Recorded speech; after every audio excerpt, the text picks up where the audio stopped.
Le gars sur la planche, c'est moi, Manu. Depuis tout jeune, je suis passionné de sport de glisse. D'abord le windsurf, puis le surf et le stand-up paddle. J'aime être dans l'eau, entouré de nature. Karine, ma femme, partage cette passion avec moi. Ensemble, nous avons 2 filles, Lou, la grande, et Shadé, la petite. Tous les 4, nous parcourons la planète à la recherche de spots, mais aussi parce que le plus court chemin vers soi-même conduit d'abord autour du monde. Chaque voyage est pour nous l'occasion d'appréhender d'autres modes de vie et de partager nos expériences. Depuis longtemps, nous rêvons de nous rendre dans les îles de la Ligne, une des régions les plus isolées du monde, au milieu de l'océan Pacifique. L'île de Fanning, aussi appelée Taboaeran, est notre destination.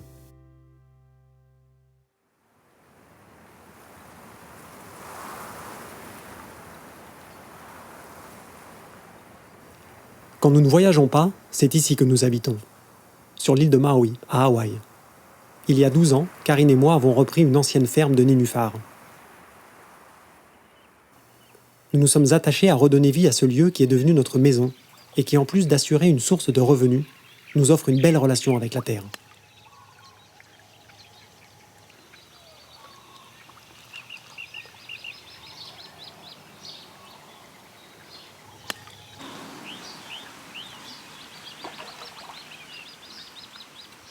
C'est aujourd'hui que nous partons. Ok, faut espérer que la compagnie aérienne soit coopérative. De mon côté, je m'occupe du matériel. Planches en tout genre, gréement, tout doit rentrer dans les sacs. Il n'y a rien contre un petit chargement un peu exceptionnel.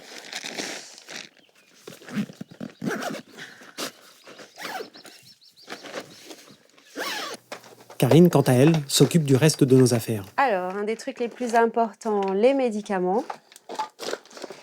Comme on part toujours dans des endroits hyper isolés où il n'y a pas de docteur, ni d'hôpitaux, faut quand même prendre un minimum de trucs. On ne sait jamais, comme on ne connaît pas, il faut quand même avoir un peu tout de prévu. Après, ça, c'est les devoirs de Lou. Alors ça, sa maîtresse, elle me les a donnés ce matin.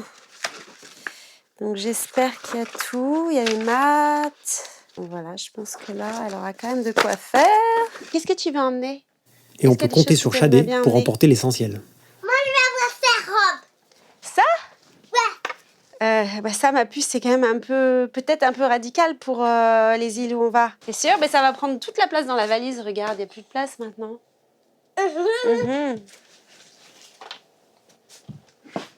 Ah oui, d'accord.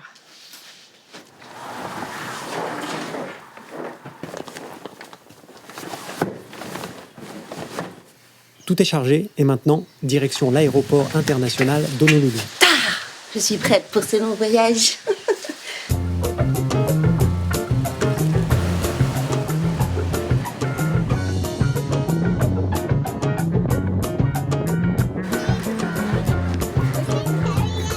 Au total, ce sont près de 200 kilos de matériel que nous transportons avec nous. De quoi faire exploser l'excédent de bagages.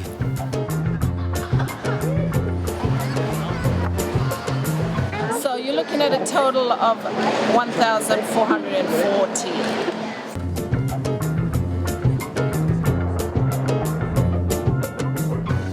3 heures de vol plus tard, nous arrivons sur l'île de Kiritimati, à 2100 km au sud d'Hawaï. C'est là que notre voyage commence vraiment. Le seul moyen d'atteindre l'île de Fanning est d'embarquer à bord du Kauai, une des dernières goélettes de transport de marchandises à la voile. Il affiche haut sa devise. Le cargo est roi. Alors les passagers, eux, ne passent pas en premier.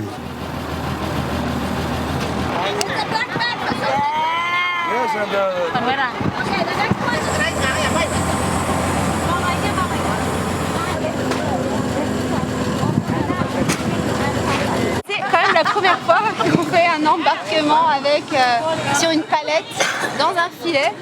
Donc je pense que ça va être vraiment... Les filles sont ravies parce que j'ai dit à Shadé que c'était une sorte de manège. Elle est contente. Et c'est une expérience incroyable.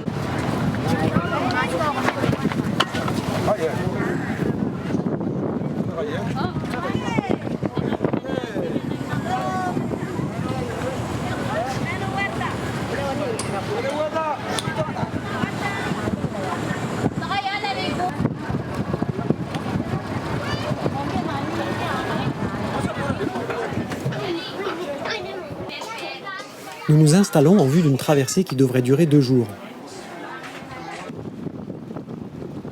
Embarquer à bord d'un cargo à voile, c'est renouer avec un voyage qu'on croyait appartenir au passé. Ce soir, c'est Chrissy, le second du bateau, qui barre. Primary mission of the Kauai we're a cargo ship delivering. We're a sail-powered cargo ship. We load cargo in Honolulu. It's primarily food, but it's pretty much anything people want to order. We will buy and bring down. We bring down from Honolulu down to these islands that really don't have any other way that food comes in. It comes by ship, and there's not many ships that do that. So we're part of the supply line. Yeah.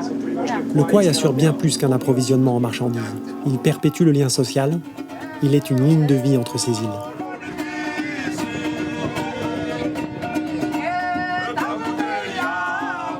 Voyager à son bord, c'est bien plus qu'utiliser un moyen de transport.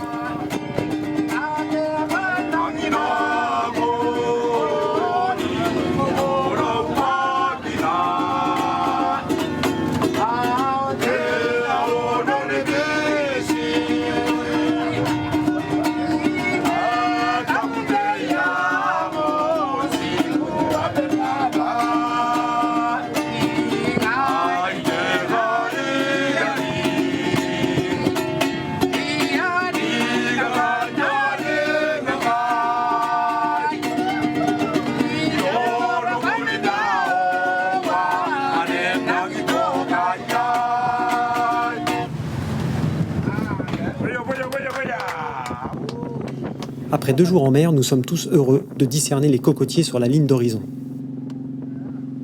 Nous nous apprêtons à débarquer. Le Kauai devrait venir nous rechercher dans quelques semaines, ou mois, mais personne ne sait vraiment.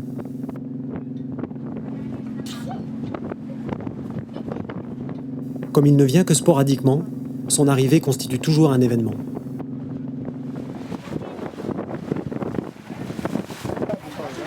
Les passagers et les bagages sont les premiers à débarquer. Les vivres transportés devront attendre de passer la douane avant d'être débarqués sur l'île les jours suivants.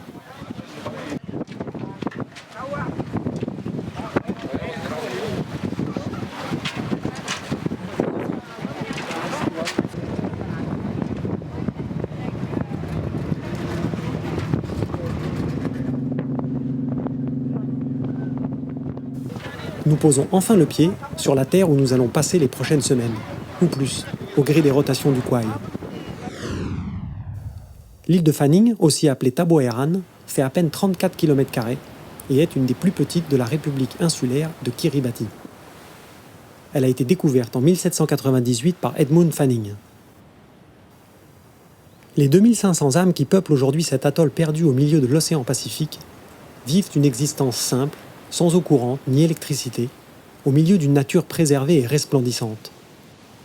Pour nous, Fanning est la promesse d'une belle vague et d'une expérience pas comme les autres.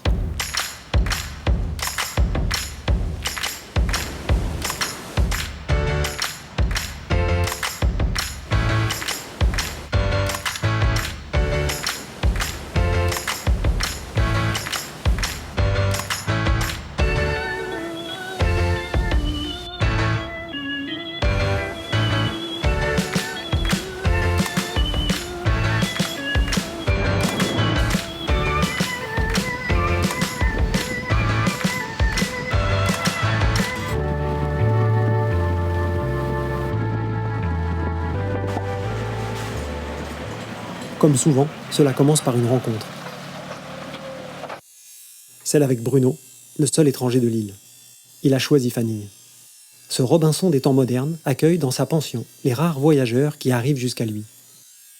Je suis originaire de Bordeaux et il y a une trentaine d'années maintenant que je vis dans cette île de Fanning, que j'ai découvert à l'âge de 33 ans. Et c'était un peu par hasard, repartant vers Tahiti, que je connaissais déjà. J'avais trouvé un bateau à Hawaï qui m'avait embarqué comme équipier. Et en route, nous nous sommes arrêtés ici. Ça a été un peu le coup de foudre. J'ai rencontré une famille qui a proposé de m'adopter. Et j'étais assez surpris parce que je me disais, nulle part ailleurs, je pourrais rencontrer quelque chose comme ça. Les gens ne te disent pas, tu vas rester avec nous, alors on ne te connaît pas. J'avais l'impression d'arriver sur une autre planète. Un peu comme le petit prince, tu vois, sur sa planète et qui regarde la fleur et qui s'émerveille. Bruno est marié à Tapeta, avec qui il a eu 4 enfants. Une grande fille, partie étudier en France, Paul, Agnès, et enfin Gratien, le petit dernier. Ensemble, ils ont construit de leurs mains la seule maison en pierre de l'île. Cette maison, au départ, construite pour nous. Et un jour, je me suis dit, ça serait bien peut-être d'agrandir, refaire des petits farets, des petites maisons locales autour. Et pourquoi pas que ça devienne un petit motel, tu vois, parce qu'il n'y en a pas sur l'île. C'est vrai que les touristes n'ont pas beaucoup d'occasion de venir à Fanning, mais un jour, ça va finir par se développer. La première maison dans laquelle on habitait était celle-là, avec une toiture en pandanus qui résiste plus longtemps que si c'est du cocotier tressé. Et tu dois en remettre à chaque fois ou genre ça pourrit et tu changes complètement? Ça pourrit et au bout de quelques années, il faut les changer. Et donc ça, tu as tout construit, tout Pierre par pierre. imaginé toi-même. Ah ouais. Oui, c'est quelque chose qui est vraiment particulier dans cette île ou à Christmas et que j'ai jamais trouvé en Polynésie, c'est ces pierres en corail qui sont plates, qui sont ramenées par la mer et elles sont toutes taillées à peu près la même, plus ou moins la même longueur, la même épaisseur. Et donc, c'était vraiment pas très difficile de les sélectionner. Tu marches un peu, oh, celle-là. Mais long quand même. C'est à peu près 80% des pierres que tu peux utiliser, tu vois, avec ça. Mais si les pierres de corail sont faciles à trouver sur place, pour tout le reste, c'est une autre histoire. Isolée du reste du monde, Fanning dépend du Quai pour tous les produits d'importation. À chacun de ces passages, les habitants viennent récupérer et régler leurs commandes passées il y a plusieurs semaines.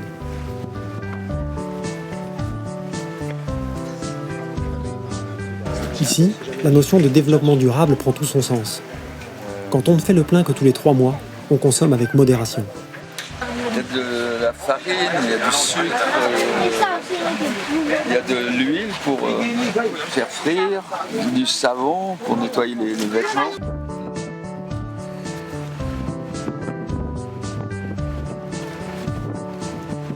Malheureusement, il arrive que certains produits supportent mal le voyage. Ouais, c'est sympa, tu vois. Les carottes qui fait le voyage, mais malheureusement, elles sont pas en super encore. Pour vivre heureux, il faut savoir se passer de tout, nous dit Bruno. Mais à force de persévérance et d'ingéniosité, les nuits à la belle étoile sont devenues très confortables. Persiennes et panneaux solaires y sont pour quelque chose.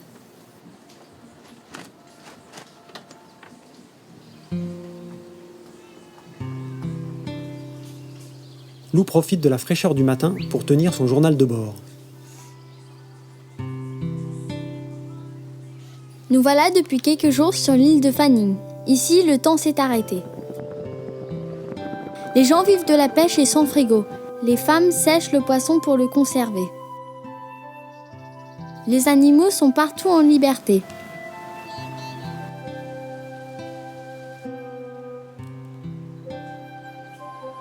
Tapeta et ses amis m'apprennent à faire des colliers de fleurs.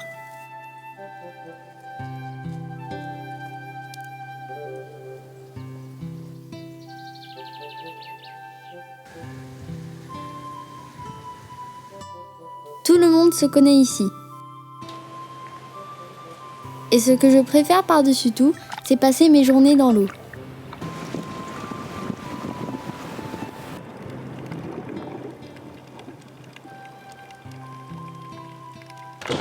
Même quand il pleut à torrent, ça rafraîchit. Par contre, à terre, il faut s'abriter tellement ça tombe fort. Du coup, je suis obligée de faire mes devoirs. À la troisième, on va pêcher. Ok, Paul ?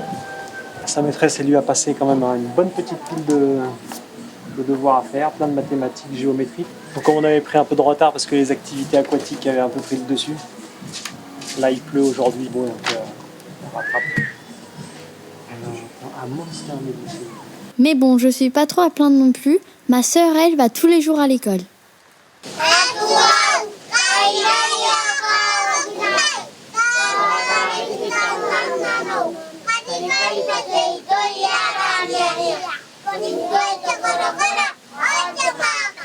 Fréquenter l'école, pour les parents et les enfants, est un merveilleux moyen de s'intégrer. Alors, dès notre arrivée sur l'île, nous avons inscrit Shadé à l'école maternelle. Et ça n'a pas l'air de lui déplaire. Moi, j'aime bien travailler. Toi, t'aimes bien? Tu crois que dans cette école, ils travaillent bien, les enfants? Oh, je crois. Ouais. Les enfants ici, là, ils sont beaucoup plus avancés que la preschool de Mao. Ils ne font pas les lettres, ils n'apprennent pas encore à les écrire. Ils savent compter, ils savent un peu l'alphabet. Mais ici, ils apprennent à écrire, c'est super. Mais la grosse différence se voit surtout quand l'école se termine. À Fanning, les enfants sont rois. Ils peuvent aller partout et jouissent d'une totale liberté. Personne ne les surveille et personne ne s'en inquiète. Ici, on croit à son destin et on compte sur sa bonne étoile. Les enfants ont même le droit de jouer avec la nourriture. Pendant que les enfants s'amusent, Bruno, lui, va chercher de quoi nourrir sa famille et ses hôtes.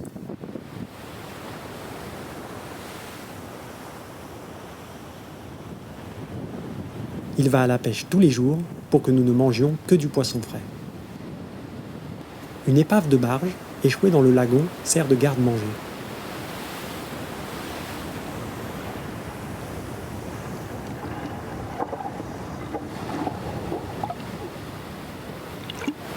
Bruno ne revient jamais bredouille.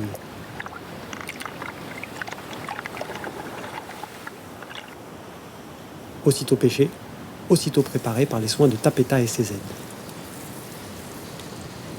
Et pour accompagner le poisson, quelques spécialités locales. Ça c'est des Bernard l'ermite. Ils ont des pinces très très grosses. Ils sont super gros. Mais aussi le fameux crabe de cocotier et les frites façon Fanning. Comme des French fries, c'est avec en l'arbre-pain. Ah, c'est le fruit de l'arbre. On va se régaler. Les ressources de l'île sont limitées, mais Tapeta parvient à tirer le meilleur de ce que la nature et le kouai mettent à sa disposition. Un savant mélange d'épices et d'amour pour la cuisine nous font découvrir ce fameux crabe. Je pense que sur du pain, c'est pas mal. Bruno a dit que c'était comme le foie gras, quoi. Donc, Tu veux goûter la tarte à la banane, Salé? La bonne tarte à la banane. ouais, c'est très gras, quoi. Ce soir, nous faisons la connaissance de Lotta, un ami de Bruno. Il est connu sur l'île pour les couteaux traditionnels qu'il confectionne. Comment ça s'appelle, Paul, ça? Tereré. Tereré? Tereré. Tereré. Tereré. This one the shark fish. Shark. Shark? Shark. One is 1 week. 1 week. Yeah. To weave? One week? Starting. Donc, est-ce que ça, il l'utilisait vraiment pour se défendre ou... Oui, pour se battre. Comme celui-là. Ça doit vraiment pas faire du bien. Hein. Comme celui-là. Mais cet artisanat ne suffit pas à faire vivre les habitants de Taboeram. Ouais, doux, quoi. Doux. La vraie ressource de l'île, c'est sous l'eau qu'on la trouve. Prisée par l'industrie cosmétique, cette algue est essentielle à la confection de nombreuses crèmes. Elle est devenue en quelques années l'or vert de l'île.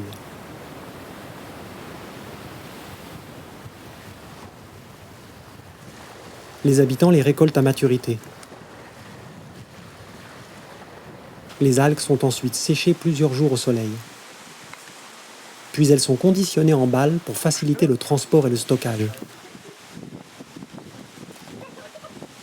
Enfin, elles seront vendues à un acheteur chinois par l'intermédiaire du kouai. Sur l'île, c'est Tyrone qui gère à lui seul les activités d'import-export, dont les algues. My business in the island is to buy seaweed from the seaweed farmers which they sell to me, and they can buy from me rice, flour, sugar, which I bring in. I import from Honolulu, Hawaii, which comes on the quay, and my seaweed also goes on the quay. I've been doing this since 2009 until recently, late last year, we had to stop because the Chinese don't want to buy our seaweed anymore. Maybe Chinese economy not too good for our seaweed, and so. Bon, bah voilà le hangar où les algues sont stockées. C'est un peu ce qui reste d'une industrie qui est en train de mourir. Enfin. So this container has full of it? It's full of it, and the container outside, and there's another room, another building on the other side too is full up. Okay. So I have like 24 tons already. Donc voilà, il a l'équivalent de 14 000 $ de récolte, mais on ne lui achète plus. Et il n'en connaît pas encore les raisons, enfin toujours pas. Les Chinois avec lesquels il travaillait jusque-là ont arrêté d'acheter. Donc il se demande encore si c'est parce que l'économie chinoise est en train connaît des moments compliqués là, depuis à peu près 1 an, ou si c'est la concurrence du sud-est asiatique qui produit pour moins cher. Mais comme ici, il est isolé aussi au niveau de l'information, il n'y a pas d'échange de ce côté-là. Yep. Ouais, I really hope for you and the people around here that this economy starts again, because otherwise We used to put in $3,000 to $5,000 a week. I used to buy Oh yeah. worth of seaweed. So $3,000 to $5,000 a week I was giving out to the islanders. Wow, That's a lot of money. Yeah, and a lot of people working. Yes, a lot of people working every day. People working for seaweed and selling. I buy seaweed 1 day a week. Every Wednesday I buy seaweed to let them all come together. And then all of a sudden, bang, stop. And everything just went down. People don't have enough money to go to buy this or to do. Sure. So all the money left they have now is just trying to get food. Even for the next term in school, kids are not going to be bumped out from Tabo Island because their parents cannot afford to pay the school fee. Yeah, and then it goes and the whole economy of the island collapses because of. So we have to find something else. Some other way. So that's why tourism might be one of them. Tourism might be one of them. Only time will tell. Only time will tell. Yes. Maybe we'll see each other somewhere. Thank you. Nous nous trouvons à un moment charnière de la vie de cette île, qui j'espère trouvera d'autres sources de revenus, tout en préservant son environnement.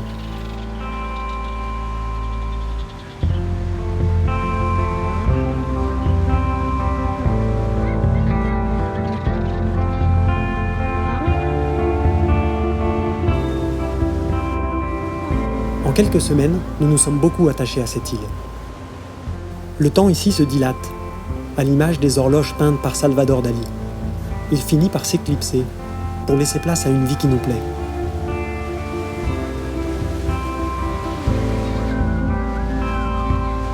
Les habitants se sont habitués à notre présence et nos sessions de surf deviennent même de véritables attractions pour les enfants du coin.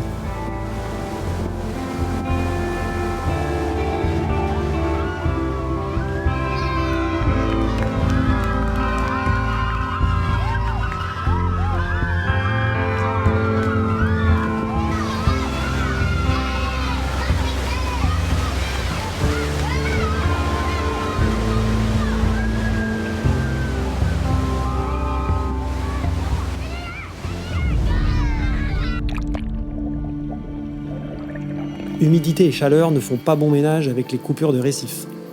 Même bénigne, la mienne se transforme en staphylocoque et m'oblige à rester quelques jours hors de l'eau. C'est vachement mieux, je trouve. Et on remarque quasiment plus rien, les deux pieds sont presque pareils.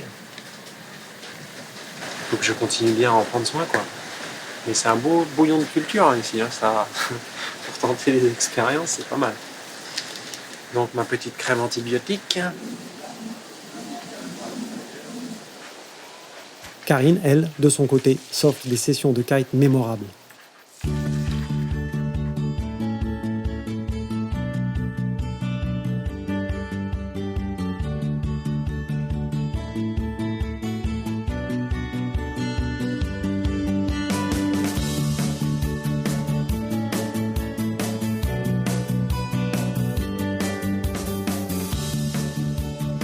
Portée par le vent, Karine traverse la passe et se retrouve de l'autre côté de l'île. On a trouvé la plage du Club Med. Il y a un cours de gym. C'est le cours de 4 à 5. You do exercise? Can I do with you? Yeah.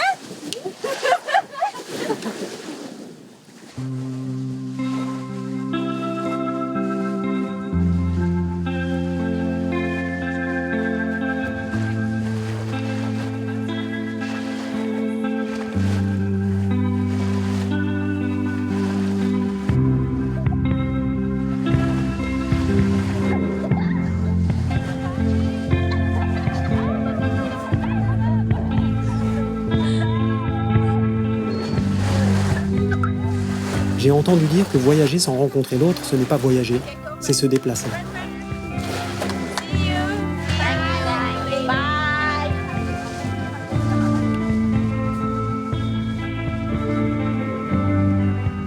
Au loin, le Kwai fait son entrée dans le lagon, synonyme de départ pour nous.